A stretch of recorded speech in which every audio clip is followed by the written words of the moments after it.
Protect your DNA. BioPQQ can promote formation of new mitochondria. Infowarsstore.com.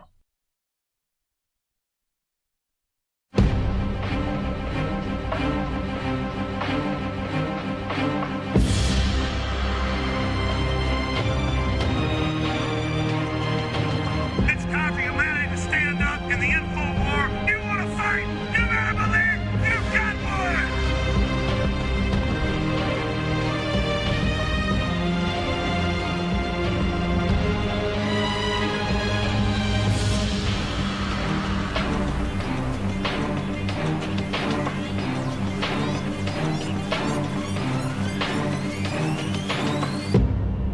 Welcome, ladies and gentlemen, to the Infowars Nightly News. Today is Monday, August 27, 2012, and I'm your host, Aaron Dykes. Tonight on the Infowars Nightly News, Aaron Dykes speaks with the American Small Business League president, Lloyd Chapman, about breaking evidence involving government fraud. Then, U.S. veterans are being forcibly committed to mental facilities as indefinite detentions increase across America. Plus, the unyielding conditioning of the public as eye scanning and GPS technology are rolled out into our airports and schools. All that and more on the Infowars Nightly News.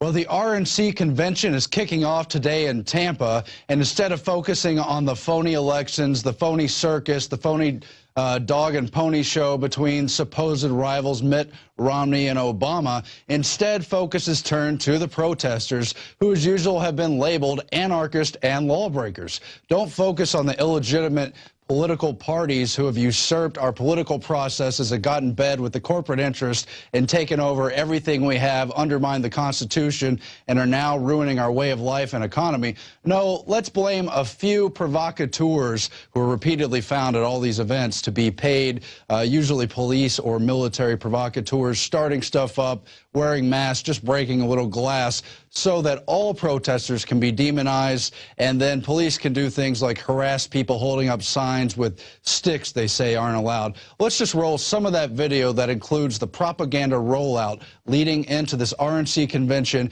getting ready to insulate the Republican Party, never thinking it could be what's illegitimate, but instead focusing on those outside the convention, raising questions. Republican National Convention in Florida just days away now. The city of Tampa is bracing itself for a possible hurricane. Isaac certainly isn't the only potential threat authorities are watching in Tampa. The other serious concern, anarchists. The Department of Homeland Security and the FBI announced on Wednesday there's the potential for attacks by anarchist extremists at the convention in Tampa. They are called the Black Bloc. They are anarchists bent on causing trouble and disruption with fights, vandalism, and rioting. There's no doubt that there's a small percentage that will come here bent on destruction and disruption. We have to deal with lawbreakers, with anarchists who have nothing to do with voicing an opinion. They're just going out and destroying property and breaking the law and battering officers. What is the latest on the potential for anarchists to show up in Tampa? Intelligence bulletin obtained by CNN warns of violence by anarchists. And so you get the idea. Once again, it's about branding the protesters as violent, anarchist, outside of law, when most have nothing to do with that. Of course, you do get a few bad apples, but here the convention has dodged the natural disaster of Hurricane Isaac and instead created this manufactured disaster of against the protesters, never questioning the RNC. And this police state is now totally typical of all these political party conventions. You're going to see a similar police state presence at Charlotte because they know there's a lot of people dissatisfied with Obama, dissatisfied with Romney, and the entire political spectrum, the entire direction the country is headed. Everybody knows what a farce this is, so they've got to corral those who are raising questions, raising signs, keep them out of the media eye, and make sure they're branded as bad people. This has been going on since at least 1968 outside the Democratic Convention in Chicago, where police ended up beating a number of the demonstrators because they supposedly got out of hand. But this is exactly like the G20 meetings. No one could question the illegitimacy of what's going on inside and all the bad deals happening. It's just about the people outside. And this ties in once again with the ongoing agenda that Homeland Security has been rolling out at least since 2009, really dates back more than a decade, to labeling all types of Americans as potential domestic extremists. And at the top of that list is absolutely the returning veterans. There's a new plot that's been busted up. They're now being prosecuted in court. It's the anarchist militia, which has entirely military recruits, and supposedly among their other plans were plans to assassinate Obama and overthrow the government and other made-up fantasies, just like you see from all the Muslim terrorists who've been accused of doing things including poisoning the state's apple crop, plotting to bomb a dam, bombing a Forsyth Park fountain, and taking over Fort Stewart. Yeah, these are things that could really be done by a couple of knuckleheads with guns. Now, that being said, they are accused of murdering some of their own militia members to keep them quiet on this supposed plot. This whole thing already stinks of a manufactured patsy modus operandi that fits everything we know. That's because they've been completely demonizing the returning veterans. On the one hand, putting them into that PTSD corral where they lose their rights to own guns and to speak out against the government, and they're going to be thrown in the loony bin. We'll get to that story, but you've heard some of those reports from last week. But, gee, do you think this group could be part of a PSYOP? Well, their name is FEAR, F-E-A-R, short for Forever Enduring, Always Ready. And apparently they were going to overthrow the entire government and take out Obama. Well, that's what they want you to believe. We'll see how the facts pour in, but it absolutely fits into their propaganda meme. There was that 2009 key there was the 2009 key Homeland Security report where they said returning veterans were going to be the threat. Lone wolves were going to be the threat. It's white al-Qaeda. It's no longer Muslim extremists and jihadists trying to get inside our country. No, now suspicion has to be turned on all Americans. And, of course, they're warning veterans and active duty military to look out for other suspicious people in their units, to break up that unit integrity, to further divide the troops amongst themselves, because they know that those are otherwise some of the strongest voices left in our country, some of the most patriotic people, and many of them well aware of what's going on in this country. This ties in, of course, to the Sikh shooter, who's also been accused of being basically a neo-Nazi type. He was tied to all these PSYOP operations and also came out of the military. Suzanne Posel, only a few days ago, had the key article, The Manufactured U.S. Veteran Threat Against Obama That Will Justify Martial Law, and cites how all of these supposed threats to assassinate the president all come from former veterans and also all come from at least alleged white supremacy groups and the supposed nexus points therein. And you better believe that the Southern Poverty Law Center and other usual suspects are there to talk this whole point up, but it's all part of a script. And that ties in, unfortunately, with the increasing trend we're seeing of returning veterans being targeted for their PST conditions, their other traumatic conditions, and they're using that as a pretext to take away their rights. You heard about the case of U.S. Marine Brandon Robb, who spoke out, said 9/11 was an inside job, made other comments about the Federal Reserve and the monetary system, and basically the direction our country's headed in that so many people are waking up to, but instead it was used as a pretext to persecute him. Now, the judge has so far overruled that, saying there really was no factual basis to detain him and confine him and otherwise take away his rights and label him as crazy. But there's been other cases. John Whitehead of the Rutherford Institute has received numerous reports from other veterans. They say they're being discriminated against, and at least one veteran in particular has lost his firearms. They were confiscated, and he was not charged with any criminal activity, any violent intention other than what they based off of his psychological profile. That's what you get out of these veteran hospitals and the way they treat our soldiers. So it's okay for them to carry weapons when they're being forced into 4th, 5th, 6th tours, put into that meat grinder where anybody would go crazy. And in particular, they're going crazy all the more because they know there's not a real mission going on. This happened during Vietnam as well. So many soldiers lost faith, lost their sense of duty and purpose because they knew all of this was bogus, based on lies, and basically our foreign policy has been hijacked, and a lot of these people don't want to serve these nefarious agendas. And We're seeing the unfortunate results roll out as the state wants itself to be the only power monopoly, wants to demonize legal firearm ownership, starting with the veterans, supposedly the heroes that we've all put yellow ribbons on our cars and heralded as great folks when they're serving overseas, but when they come home, different story. So, of course, we're seeing this script come to life where white al-Qaeda, where regular Americans, where Tea Party members, where returning veterans, they're all demonized at the exact point in time when the U.S. and its foreign policy allies are openly working with al-Qaeda, openly putting them in Syria, after they openly put them in Libya, and are openly backing them in part of this Arab Spring overthrowing regimes. Also, they can kick off a wider war with Iran and the major world powers.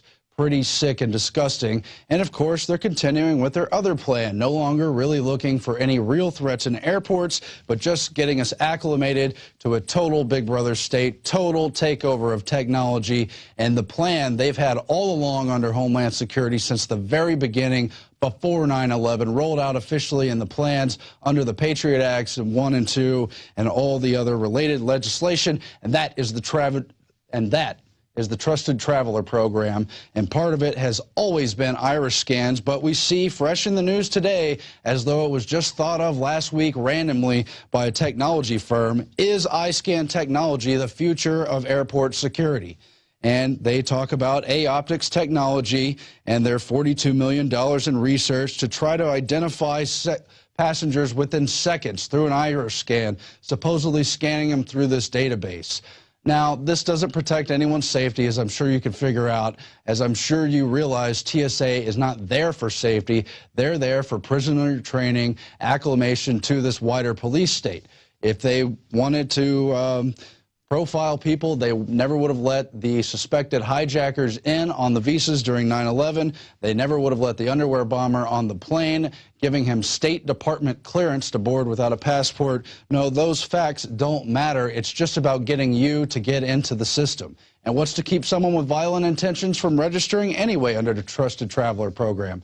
No, it's just about this new system. It's always been part of the plan, but now we're seeing it rolled out, being gradually accepted, and frankly, in a way, they like all the revolt against the pat-downs and the body scanners because it presents the false Hegelian option of this new Trusted Traveler Program's biometrics to be the only way you'll be allowed to travel in the future. All this was written about by the eugenicists and the other world domination schemers more than 100 years ago. But I'm sure no one's interested in all of that.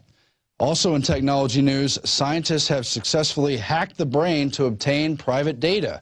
They say they've used off-the-shelf emotive brain technology, which cost a mere $300, and they're able to use it to basically elicit, at least in their practical principles, things like PIN numbers, memorize security numbers, passwords. It's all part of this familiar interface recognition inside the brain that they've learned to recognize. They call it the P300 signal, and they say that signal, the P300, is typically given off when a person recognizes something meaningful, such as someone or something they interact with on a regular basis. So you've got these researchers basically masterminding how to read your mind, and especially to gather some of the most sensitive data, the stuff we've all learned to memorize to access our various accounts online. Now that's all in danger with very cheap technology that obviously leaves it wide open to hackers and everyone else and governments who spy on us without warrants. Meanwhile, more prisoner training news. Austin kids, the latest to be tracked with GPS technology. They're doing rollouts in 9 schools here in Austin, Texas, where I live, as well as in San Antonio, Dallas, La Jolla, and this has already been done in places all across the country. They're going to carry a cell phone-like device that registers a GPS signal tracking each of the 1,700 students in this particular program at several intervals throughout the day. It registers them with a quote-unquote mentor who's going to check in with them and make sure they're doing what they're told.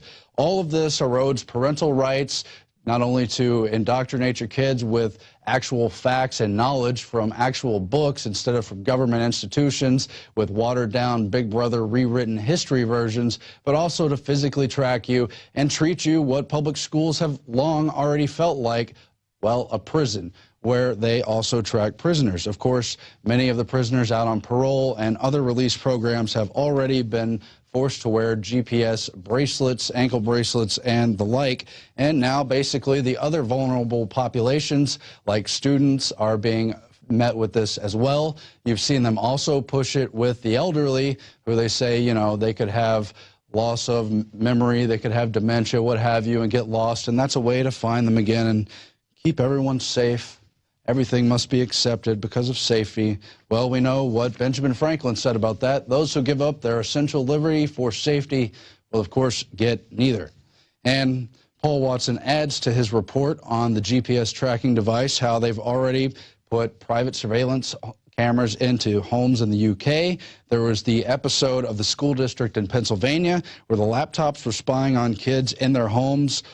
Oh, why? To make sure they were eating right? To make sure they were doing their homework?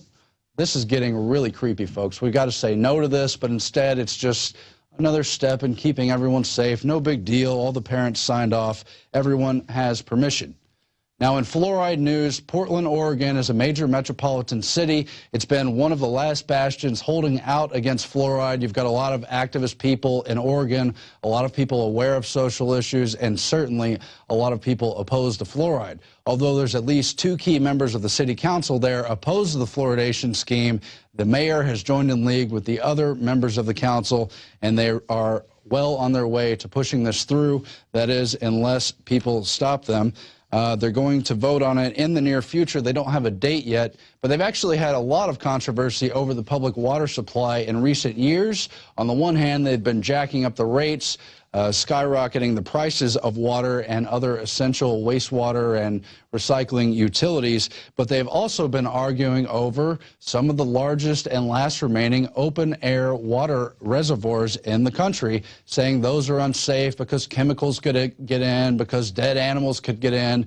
And somehow the compromise there has been that to deal with these open-air reservoirs until they put in a new system to cover them up because of the danger, well, they're going to add another toxic chemical known as fluoride to help you, again, with your safety. Never mind those Harvard studies. Never mind the effect on the IQ. Well, you know what direction that's all going. We'll turn now to our quote of the day. It comes from former U.S. Senator George Malone. He said this in 1957 about the banking system. I believe that if people of this nation fully understood what Congress has done to them over the last 49 years, they would move on Washington. They would not wait for an election. It adds up to a preconceived plan to destroy the economic and social independence of the United States. And surely he was talking very closely about the rise of the Federal Reserve banking system, which was passed and implemented starting in 1913. But of course, some of the legwork was done before that. One of those patriots who spoke out against the system, but not for long, because we are still under their thumb, and it's time to fight back against them. We'll be back after this with Lloyd Chapman. Stay tuned. Keep watching the Infowars Nightly News. We're growing bigger and stronger. We're adding reporters. What are you doing on your end? Are you using PlanetInfowars.com? How are you getting the word out? Are you in the streets? Are you confronting people with video cameras? Well, we're going to watch, and we're going to see, and we're going to cover your reports when they're good. Stick around now after the break. We'll be right back.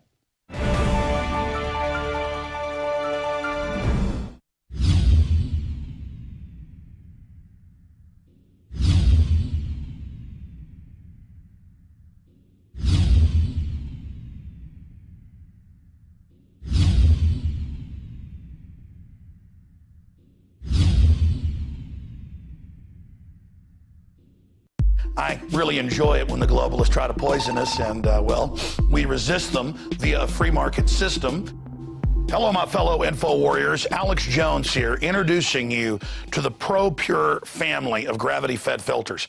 Now, you know that the globalists are filling our water with radioactive isotopes, fluoride, lead, mercury, arsenic. And one of the few systems that can efficiently and economically remove or reduce down to non-detectable levels these poisons are gravity-fed filters. And ProPure is the top of the line. Their filters are impregnated with silver, a natural antibiotic. On top of that, they're bigger, so they filter faster. You don't have to prime these the first time you use them. It's amazing. Go to Infowars.com and click on the shopping cart link to see the entire family of these babies. Now, the fluoride they add to our water is so tiny that most filters can't cut it out. But ProPure has their system that will, again, reduce it to non-detectable levels, almost get all of it out of there. That's also available. And if you look at the different systems they offer, the ProPure Big Brush Finish is on a stand, so it's easier on a table or at your restaurant or wherever you have it to go up with a glass or a mug and fill it up. Then there's this big baby right here, the ProPure King large version. Got a lot of different options that come with it. Also, they have the ProPure Big, probably one of the best values out there. And of course, it's burnished stainless steel. And then what I use on my RV, something that's great for your hunting cabin or the back porch, is the ProPure Traveler. Small and portable, but packs a huge punch, cleans out all that garbage. They also have a glass sight spigot, so you don't have to take the top off and look in the bottom area to see how much water. You can see how fast it's filtering with this optional system. The globalists obviously are hitting us through our water. It's time to take control of our lives. It's time to not give our children and families these poisons, and these systems cut it down to non-detectable levels across the board. ProPure is the name. I only promote what I believe in. And I use ProPure in my home and my office. And I recommend that you check out the information on ProPure at Infowars.com. We already have the lowest price at Infowars.com on the ProPure gravity filter system. But when you add in the 10% off when InfoWarriors use the product code WATER at Infowars.com, nobody can top it. So again, it's a win-win-win. Stop drinking the poison water. Checkmate the globalists when it comes to your health, and support Infowars.com and the work we're doing here. You know, many revolutionaries rob banks and things and kidnap people for funds. We promote in the free market the products we use that are about preparedness. That's how we fund this revolution against the New World Order in our move to restore our constitutional republic and a spirit of 1776 worldwide. Check it out at Infowars.com. ProPure, top of the line, #1, most powerful and effective and economical gravity-fed water system in the world. ProPure, available, discounted at Infowars.com. Don't forget product code WATER to save 10%. It's the latest generation, years in development. ProPure is the name. Alex Jones here with a message that could revolutionize health in this country. Going back about 1.5 years ago, I began to learn about the incredible health effects of longevity products. Dykes lost 92 pounds. We're going to show you some before and afters. Aaron, break down what happened, your story. I've worked really hard with diet and exercise to try to lose weight, but I just didn't get the results. It just didn't happen. Then I saw what you were doing with InfoWarsTeam.com.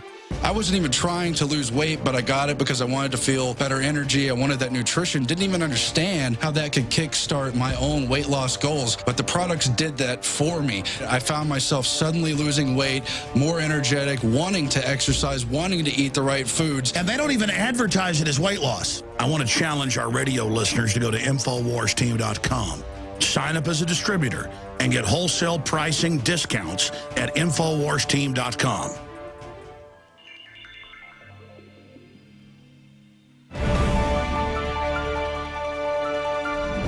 We are back on the Infowars Nightly News. We turn now to Lloyd Chapman, head of the American Small Business League at ABSL.com. Thanks for joining us, Mr. Chapman.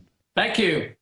So we've got an election coming up. Obviously, the economy is one of the biggest issues around, and you've stumbled onto the story really no one wants to talk about, although it has been in the mainstream press, and that's the fact that small businesses are being kept from the kind of dollars that they're legally have been required to receive. And obviously, without a promotion of small business, we're never going to see true economic growth. It's just going to stagnate in those big corporate welfare circles that aren't really creating new jobs. Absolutely. Absolutely. Well, break down some of the key issues for us on this. All right. Well, most recently, I've seen on the news, I think it was last Thursday, the Congressional Budget Office came out and said that we're on the verge of another, economic meltdown. people are now starting to admit that Europe is in a depression. And the Census Bureau tells us very simply that small businesses are responsible for over 90% of all net new jobs. Small businesses employ over half of the private sector workforce. They're responsible for half the gross domestic product. 90% of U.S. exporters are small businesses. So it's beyond refute that small businesses are the engine of economic growth in America. Secondly, federal law says a minimum of 23% of all federal contracts should go to small businesses. That makes sense. You know, small businesses create, you know, the overwhelming majority of all net new jobs. So it's a good idea to reinvest our tax dollars into the companies where most Americans work, where most of the gross domestic product is generated, over 90% of the exports and most of the new jobs. And yet for over a decade, we've seen over a dozen federal investigations that found that most of the money that by law should go to small businesses is being illegally diverted to the biggest corporations around the world, not just Fortune 500 firms in the US, but Rolls-Royce, British Aerospace, Finmeccanica in Italy with, I think, 76,000 employees. And about a month ago, it came out that the US gave, I think, $370 million in small business contracts to an arms dealer owned by the Russian government. And it's just almost impossible to get this story in the mainstream media because of all the pushback from the government.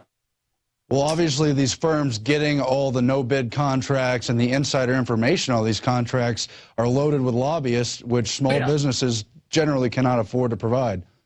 No, plus, you know, the government has hired the biggest public relations firms in the world. We've done research and through the Freedom of Information Act, been able to get the documents that shows that the SBA, for example, hired an international public relations firm that specializes in crisis management. So they spent a lot of time trying to keep the story out of the media. About 3 months ago, I did an interview with CBS. And when the interview was over, there was a cameraman, the producer, and a reporter on the phone. And I told them, I said, this story will never be seen. I said, you can't do a story about this. You can't put Lloyd Chapman on national television talking about how the Obama administration is giving billions of dollars a month in small business contracts to Fortune 500 firms. And they looked at me like I was crazy. Well, the story never ran. About a month ago, we worked with the Washington Post for over a month on this story. We gave them the names of people like Professor Charles Tiefer, who is one of the nation's leading experts on federal contracting law, to talk to, and Peg Gustafson, the Inspector General for the SBA. But they never ran the story. So I've been through this, gosh, probably 100 times over the last 10 years, where I work with a major media outlet on this story. And for a variety of different reasons, the story always gets pulled. And if the story does run, I had a piece run on NBC about 2 months ago here in Northern California. And if you watch it on YouTube, even though there's been a number of reports that say this is fraud, they call it vendor deception, false certification, or proper certifications. If you watch the NBC piece, it closes with 3 levels of disclaimers that there's no fraud. And yet, you know, there's been a number of federal investigations that found fraud. So I've never seen this story done that didn't have the influence of the government, you know, on it. So, you know, my goal is to try to get someone from the mainstream media, you know, to do this story. And someone should ask President Obama this question during the elections. I think it'd be a great question for the presidential debate. If they took real questions. Well, I'd like to have someone ask President Obama why his administration is giving small business contracts to an arms dealer owned by the Russian government, for example. I'd like to see what he says to that. But of course, we're dealing with a 2-party deception, a 2-party cover-up. Romney's a big part of this as well. Yeah, in fact, you know, it doesn't really matter to me who's elected. Whoever it is will still be controlled significantly by Fortune 500 corporations. And it doesn't matter if Romney's elected or Obama's elected. I know that they're going to keep giving small business contracts to Fortune 500 firms. Even if it pushes America into a depression we won't recover from, you know, for 20 years, because those people are the ones that run our government. And they're prostituted out to them. What's been your reaction to Paul Ryan being picked as VP? He has the public image of someone who could reform the economy, but these are such deep-set issues, and there's so much avoiding of the real problems. I don't see any possibility for serious reform, but I'd like your take. No, again, it doesn't matter. I've thought this through, gosh, how many administrations, 3 or 4, maybe 4. And it doesn't matter. It's all about, the corporations have so much influence in Washington. When you think about the people in America, if we were to poll the people of America and say, do you think that Fortune 500 firms should get federal small business contracts? I would say 100% of people would say absolutely not. And yet this has gone on every single day for over a decade, and no legislation or policy has ever been adopted to stop it. And it's very troubling. I'll tell you a story. Maybe I've told this story before, but about 2 years ago, I fell asleep on my couch one night watching television. I woke up in the middle of the night, and it was what looked like a BBC, CNN show. And there were 5 economists from around the world, I think Japan, Russia, France, England, someplace else. And 24 months ago, they said if the U.S. doesn't bring down unemployment, it's going to push the U.S. into another economic downturn, which will push the world economy over the edge into a worldwide depression. That was two years ago. The only way to cut unemployment is to start giving money to small businesses. Small businesses create over 90% of all net new jobs. The Chapman Foundation came out with a study a couple of years ago, and they said small businesses have created 100% of the net new jobs since 1980. Conversely, that means Fortune 1000 firms haven't created 1 net new job in 30 years.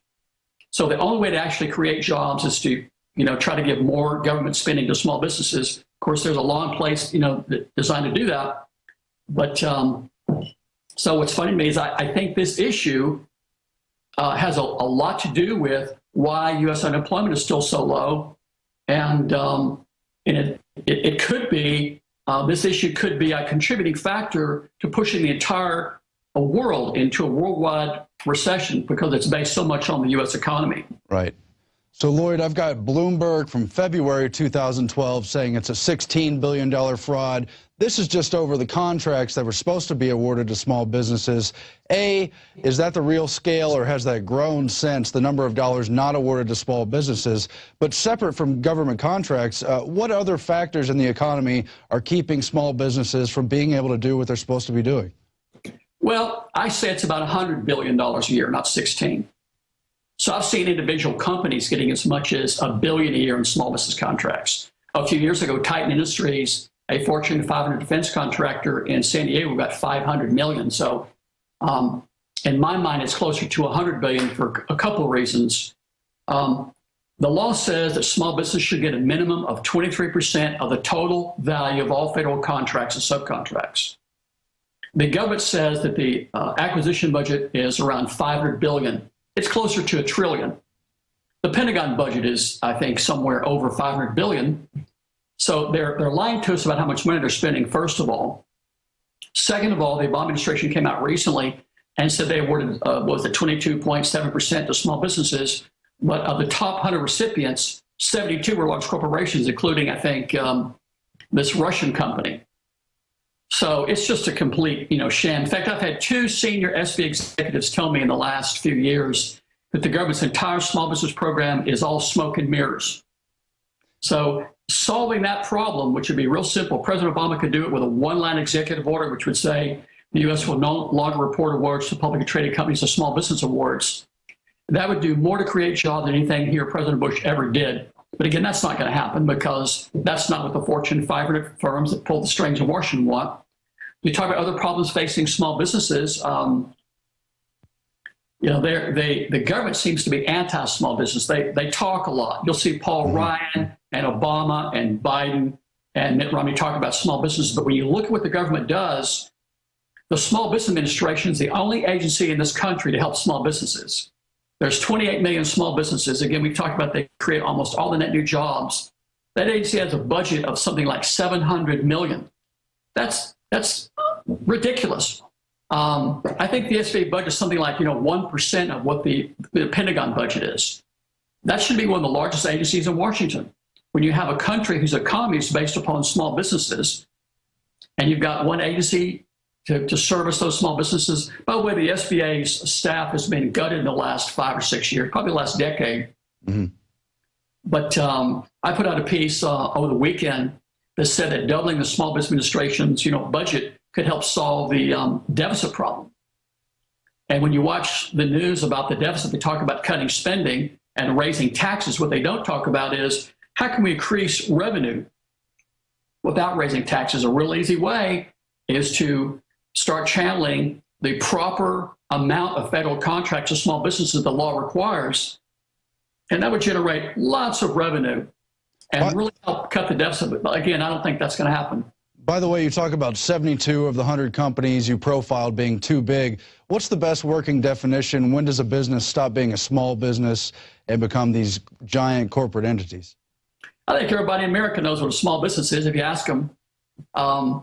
Again, according to the U.S. Census Bureau, 98% of all U.S. firms have less than 100 employees. And I would say that's a good definition. By the way, 89% of all U.S. firms have less than 20 employees. So if you went to federal court and asked a federal judge to come up with a definition, I think a judge would probably say no more than 50 employees would be a small business. But I'll go ahead and go with up to 100. But quite frankly, a small business in America is a company with probably, I think the average U.S. firm has something like 9 employees. But I think it'd be fair to say that a small business is up to 100 employees. But again, you see, gosh, I can't think of a Fortune 500 firm off the top of my head that has not gotten small business contracts. Microsoft, Dell, Apple, IBM, Sherwin-Williams, Marriott, Lockheed, Boeing, Northrop, Raytheon, but everyone in America knows what a small business is, and it's certainly not Fortune 500 companies. Sure. Now, you talk about the contempt from the government against small businesses. I don't know if we've had a greater remark in the rhetoric side of things than Obama, a month and a half ago, saying you didn't build that, his big gaffe, his unscripted moment where he kind of let out this contempt for people who've built their own businesses, tried to pave their own way, and is really heralding the age of big and bigger government. Absolutely. I endorsed President Obama for president, and he put my endorsement on the front page of his website. We worked with his campaign, and in February of 2008, he came out with a statement that said it's time to end the diversion of federal small business contracts to corporate giants. Not only has he not done that, but a couple of years ago, his administration removed a field on the government's database of contractors, which was called the parent company Dun & Bradstreet number. And that's how federal investigators and people like me and journalists would use to see who really owns a company. Makes it easy to hide a shell company. So President Obama's administration made it easier for people to commit felony contracting fraud, made it harder for federal investigators and journalists to show that they're diverting small business contracts to large businesses. In fact, about a month ago, the Small Business Administration proposed a policy to give federal small business contracts to foreign-owned companies. Now, when Fortune 500 becomes the biggest donors to the Romney campaign, to the Obama campaign, there's all this insider knowledge, no-bid contracts. Obviously, this is not just money issues, but it's affecting policy as well. Absolutely. In fact, I wrote a bill called the Fairness and Transparency in Contracting Act about 6 years ago, maybe 5 or 6 years ago. And that's a bill that I think 100% of the American people would support. It's just going to stop the government from giving small business contracts to Fortune 500 firms. And that bill will never be passed, I don't think. It doesn't have a snowball's chance of passing because the Fortune 500 firms that receive so much of this money, they control it. The congressional committees like the House and Senate Small Business Committee, that you would have to get that bill through. But it's really disturbing. But it's having a dramatic negative impact on this nation's economy. And I would have to say that I would call the government anti-small business. I would call the United States government anti-small business. In fact, here's something I'll say that'll make a lot of people mad. If anyone watching this can think of a group that you think represents small businesses, call them up and ask them why they've never come out opposing the cut in the Small Business Administration budget, and ask them why they've never said a word about the diversion of billions of dollars a month in federal small business contracts to Fortune 500 firms.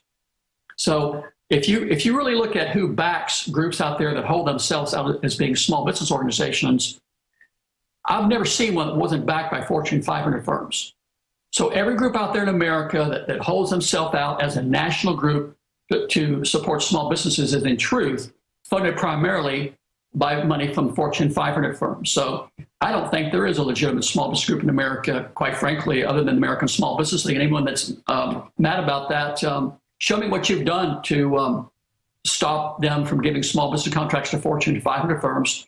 To put that in perspective, by the way, I think that's the single biggest issue that affects small businesses because it's the most money. And we're talking about probably $100 billion a year that small businesses should be getting. They're being diverted, to large corporations. But any group that claims to represent small businesses, if they were legitimate, would have gotten on board with this issue. But I don't think you'll find any national group that's done that.